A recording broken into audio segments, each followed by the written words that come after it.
Okey, semasa saya berada di Thailand, for sure lah kita pergi buat kerja dan sebagainya. Dan sebenarnya Thailand pun dikenali sebagai negara pengeluar arak dan ada beberapa jenama tersendiri. Saya kupas pasal arak ni, korang kata kau Muslim, kau tiba-tiba nak cerita pasal benda yang memabukkan. Bukan nak promote, sebab isu kali ni nak cerita tentang polisi jadual penjualan arak dekat Thailand. Ni sharing-sharing sahaja. Di Thailand ni dia ada satu undang-undang yang menyebabkan orang kaki mabuk ni rasa pelik kan. Sebab kalau negara Islam kita nak hadkan waktu jualan arak itu tak pelik. Tapi dekat Thailand sebagai negara yang pengeluar arak, ada undang-undangnya menetapkan bahawa arak boleh dijual selepas jam 5 petang sehingga jam 2 pagi kan. Jadi selepas itu pintu alkohol akan dikunci lah. Cumanya ada beberapa kawasan je yang saya jumpa dia pintu tu dia tak kunci pun. Tapi secara dasarnya itu ialah undang-undang yang sedia ada.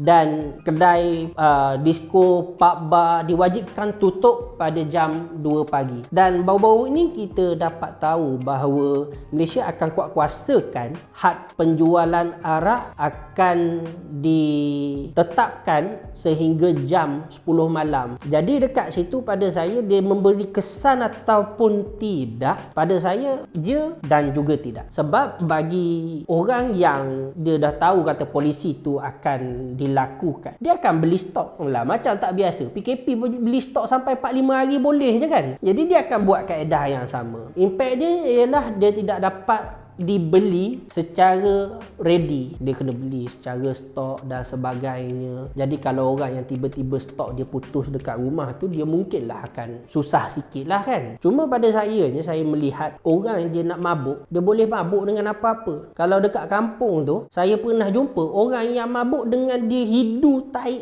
lembu panas-panas pun ada. Ataupun kalau orang yang kaji tentang alkohol ni kan, kita biasa dengar peram buah anggur dan sebagainya. Dekat Jepun tu, dia buat arak dengan peram beras pun ada. Jadi dekat situ pada saya, orang nak mabuk, dia nak mabuk tak apa. Tapi yang last sekali ialah iman kita sendiri ataupun kita sendiri. Sama ada kita nak memastikan kita berada pada tahap akalnya sejahtera, akalnya tidak merosakkan orang lain. Sebab isu pemandu mabuk pun masih lagi ada. Tapi atas diri kita sendiri. Saya sendiri dikelilingi oleh rakan-rakan non-Muslim yang tak mabuk pun ramai. Jadi option kan. Jadi pada saya penguatkuasaan dia ada baik dan ada buruk, ada yes and no dia. Tetapi dalam masa yang sama pendidikan untuk mengajak orang-orang lain supaya kalau dia nak mabuk pun drink responsibly lah. So pada saya tidaklah kata nak kempen. Cuma saya hanya mempertegaskan sebab at last kita sebagai orang Islam, kalau kita berada di pucuk pimpinan pun kita tetap kena fikirkan tentang hak non-Muslim yang berada dekat dalam negara kita.